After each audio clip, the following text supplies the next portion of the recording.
ఇప్పుడు ఆ తంత్రం అంటే దాని ప్రాసెస్ అంటే ఏం చేయాలి? అది గుప్త విద్య అండి. గుప్త విద్య. ఆ మంత్రాలు ఏం చెప్పొద్దు. అంటే ఏమేం చేస్తారు? దాంట్లో బలి ఎన్ని డేస్? బలి ఎవరు బలి? అనిమల్స్ అండి. అమ్మో! స్లాటరింగ్ అంటే మేకనో కోడినో అమ్మవారికి బలి కోడి అది బలి ఇస్తాను. దీంట్లో కొన్ని రకాల దేవతలను ఆవాహన చేసి బలినిచ్చి చేస్తాను. అంటే నేనేదో దీన్ని చేస్తూనే దానికి ఆయుష్ 1000 సంవత్సరాలు బ్రతుకుతారని కాదు. లేదు కనీసం గండం లేకుండా బతికినంత కాలం బతికితే చాలు కదా. ఏదో పెద్ద లారీ గుద్దేది సైకిల్ గుద్దుతుందంటే అమృతం దాగి 150 ఏళ్ళు 200 ఏళ్ళు వద్దు మనకి. అలా చేశానండి. So that is my biggest achievement. నేను చాలా హ్యాపీగా ఫీల్ అయ్యాను. తనకి ఎంత హ్యాపీ ఫీల్ అయ్యాను. తను చాలా హ్యాపీగా ఫీల్ అయ్యాను. సో ఇలా జరుగుతూ ఉంటాయి. దాన్ని ఇందాక మీరు అడిగారు తంత్రం కామాఖ్య చూడండి సార్. ఏం లేదు, ఇప్పుడు ఎవరికైనా ఫర్ ఎగ్జాంపుల్ ఒక వివాహం కాలేదు, మనకు సాత్విక విధానంలో వెళ్ళినప్పుడు ఏం చెప్తారంటే, అమ్మ మీకు పెళ్లి కాలేదంటే పోయి శివుడికి రుద్రాభిషేకము, శ్రీ మహావిష్ణుకి ఏదో పూజ, పార్వతీ కళ్యాణం ఇలాంటివి చేసుకోండి అని చెప్తారు. బట్ నా మెథడ్ ఎట్లుంటుందంటే బలి చెప్తాను. ఖచ్చితంగా బలి ఇవ్వాలా? నా తంత్రం స్టైల్ అదేంటండి మీరు అలా పెట్టుకున్నారు? మరి అంటే నేను వామతంత్రం కదా, అంటే కొంచెం మనకి భయంకరంగా అనిపించింది. ఏమనిపించండి నాకు అట్లా మనం తింటాం కదా నాన్ వెజ్ అవన్నీ కూడా. సో అదే విధంగా బలు ఇక్కడ కాదు, కామాఖ్య దేవి దగ్గర చేయిస్తాం మేము పూజలు. సో కాబట్టి అతనికి సంబంధించి ఫర్ ఎగ్జాంపుల్ గురువు ప్రాబ్లం ఉంది, తారాదేవికి బలి. శుక్ర ప్రాబ్లం ఉంది, కమలాత్మిక దేవతకు బలి. Depends on planetary position and depends on దేవతాస్. ఆ దేవతలకు మేము బలి పూజలు కామాఖ్య దగ్గర ఇప్పిస్తాం. సో అలా ఎందుకంటే అక్కడ రైట్ రాయల్ గా వెరీ ఎక్స్పెన్సివ్ లేకపోతే ఎక్స్పెన్సివ్ అంటే కామాఖ్య దేవ దగ్గర అంటే ఇది బాగా ఎక్స్పెన్సివ్ గానే ఉంటాయి. 1,00,000 మేకని మీరు తీసుకొస్తారా, వాళ్ళు తీసుకొస్తారా? లేదండి, అక్కడికి వెళ్ళినప్పుడు అక్కడ అంతే వాళ్ళే ప్యాక్ చేస్తారు. సో ఇట్లాంటి వాటి వల్ల రిజల్ట్స్ వచ్చిన వాళ్ళు చాలా మంది ఉన్నారండి. నేనైతే పెద్ద గొప్పగా 100% చెప్పలేదు. అట్లా ఏం లేదు, నాకు తెలుసు. 100% నేను చెప్పాను. 100కి 60% వరకు చెప్తాను. 40% అది కర్మ అనేది ఒకటి. మీరు చేయాల్సింది చేసి దేవుడా అంటున్నాం అంతే తప్పితే నేను ఎవరికి కానీ. కొంతమంది అంటుంటారు, నిన్న కూడా ఒకరు మీడియా పర్సన్సే పెట్టారు అనమాట, నిన్ను చేయించుకుంటానండి ఇన్ని లక్షలైనా పర్వాలేదు 100% రిజల్ట్ వస్తుందా అని పెట్టాను. నేను వెంటనే మెసేజ్ పెట్టాను, నేను గ్యారెంటీ ఏమి ఇవ్వలేదు మీకు, నేనేమి బాండ్ ఏం రాసి మానవ ప్రయత్నం చెయ్యి. నువ్వు పూజ చేసావు, చూడు 17th వచ్చింది ఇంకా నాకు పెళ్లి కాలేదు ఉంటారండి. 18th వచ్చింది ఇంకా నాకు ₹1,00,000 రాలేదు. అలాంటి క్లయింట్లు కూడా ఉంటారు. కొంతమంది ముందే కాల్ చేసి 100% అవుతుందంటేనే నేను వస్తాను నీ దగ్గరికి అంట, నువ్వేం రావద్దమ్మా, నేనేమి ఈడ గ్యారెంటీ కార్డులు ఏం పెట్టుకోలేను, నమ్మకం ఉంటే రా. నన్ను కాదు నమ్మాల్సినది, మదర్ గాడెస్ తను ఉన్నారు, షీ ద లార్డ్, ఆమెను నమ్ము అంతే తప్పితే నేను ఎవరిని మధ్యలో ఒక మార్గం చూపించేవాడిని అంతే. నేను ఐఎమ్ జస్ట్ లైక్ లాయర్, మీ తరపున వాదిస్తాను, అమ్మ వీడు ఇట్లా చేసాడు ఇట్లా చేసాడు. ఆ గ్రహాలకు కూడా ఒక లాయర్ ఉంటారు. సరే, ఇప్పుడు అందరికి ఉండేవే కామన్ గా ఈఎంఐ ప్రాబ్లమ్స్, అప్పుల బాధలు ఇలాంటివి ప్రతి ఒక్కరికి ఉంటాయి, ఎంత పెద్దవాళ్ళైనా ఉంటాయి.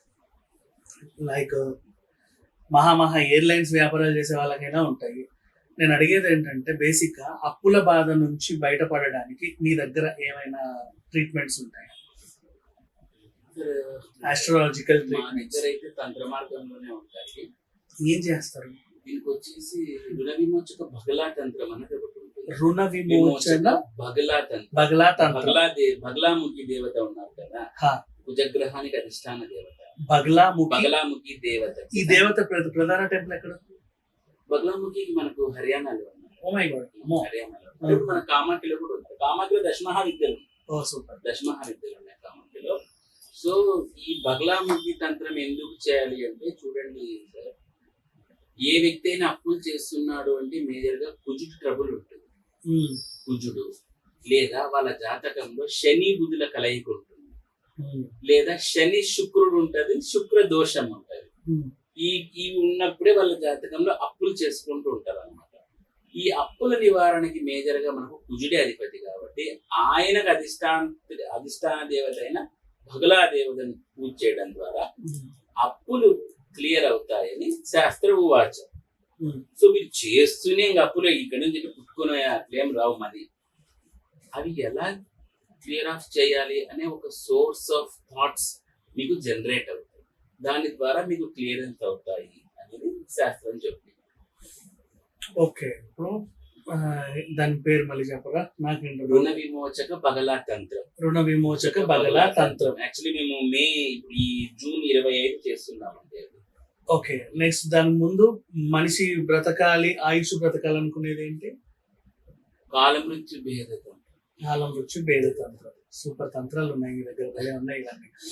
నెక్స్ట్ ఇంకొకటి, మనిషికి కోర్టు బాధలు ఉంటాయి, పోలీస్ కేసులు బీభత్సంగా ఉంటాయి. అంటే వాడు తప్పు చేసినా చేయకపోయినా కొన్ని కేసుల్లో ఇరుక్కొని కొన్నిసార్లు ఏంటంటే ఈ పేసీల చుట్టూ తిరగడానికే నెలంతా అయిపోతా ఉంటది కొంతమందికి.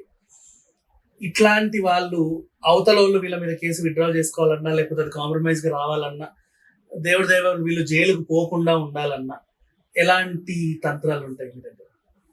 దానికి వచ్చేసి ముఖ్యంగా విజ్ఞాన్ గారు శని రాహు లేదా శని కుజుడు ఈ గ్రహాల కాంబినేషన్స్ వచ్చినప్పుడు ఎక్కువగా జైన్కి ఈ కోర్టు కేసెస్ వస్తాం. శని రాహు శని కుజుడు. శనితో comparison with Rahu, combination with Rahu, combination with కుజుడు.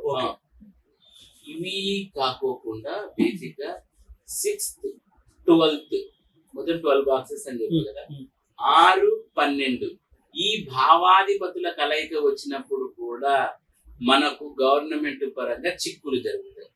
అంటే చిక్కులు అంటే ఇది పోలీస్ స్టేషన్ మెట్లు ఎక్కడము, కేసులు పడ్డము, ఇదంతా జరుగుతుంది.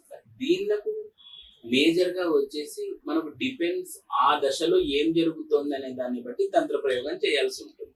అందరికీ ఒకటే రాదు. ఇప్పుడు చూడండి సార్, ఫర్ ఎగ్జాంపుల్ శని రాహుల వలన వచ్చింది అనుకుందాం. మీకు శని రాహుల వల్ల వస్తే రాహు 1 డిగ్రీలో ఉంటాడు, శని 1 డిగ్రీలో ఉంటాడు. వీళ్ళ మధ్య అప్పుడప్పుడు యుద్ధాలు జరుగుతూ ఉంటాయి. ఈ గ్రహాల మధ్య దీనిని గ్రహ యుద్ధాలు అంటుంటారు. ఆ యుద్ధాల్లో ఎవరు ముందు ఉన్నారు, ఎవరు గెలిచారు అనేది బేరీ చేసుకొని తంత్ర ప్రయోగం చేయాల్సి ఉంటుంది. సో అందరికీ ఒకటే గాడిని కట్టేస్తే కాదండి తంత్రాలు. ఇప్పుడు చూడండి, అదే మనం సాత్వికంగా వెళ్ళామనుకోండి దక్షిణాచారం ప్రకారం అంటే రుద్రాభిషేకం చేసేసి లేదంటే చేసేసి రావి చెట్టుకు తిరుగు, ఆ చెట్టుకు తిరుగు అంటారు. ఇప్పుడు అట్లా కాదండి. తంత్రం అనేది కంప్లీట్ గా డిఫరెంట్. సో ప్రతి దానికి ఈచ్ అండ్ ఇండివిజువల్ గా లెక్కలేసి మరి ఇవే చేయాలంట. సో అలా కానీ ఒకటైతే ఏంటంటేనండి, బేసిక్ పాయింట్ లో ఎవరైనా ఇట్లాంటివి అనుభవిస్తున్నాము లేదా ఫేస్ చేస్తామనే వాళ్ళు కాలభైరవ ఆరాధన చేయొచ్చు. కాలభైరవ ఆరాధన చేయడం ద్వారా జైళ్ళ యోగం అదే కారాగార వాసం ఉన్న వాళ్ళు కూడా రిలీజ్ అవుతారు అని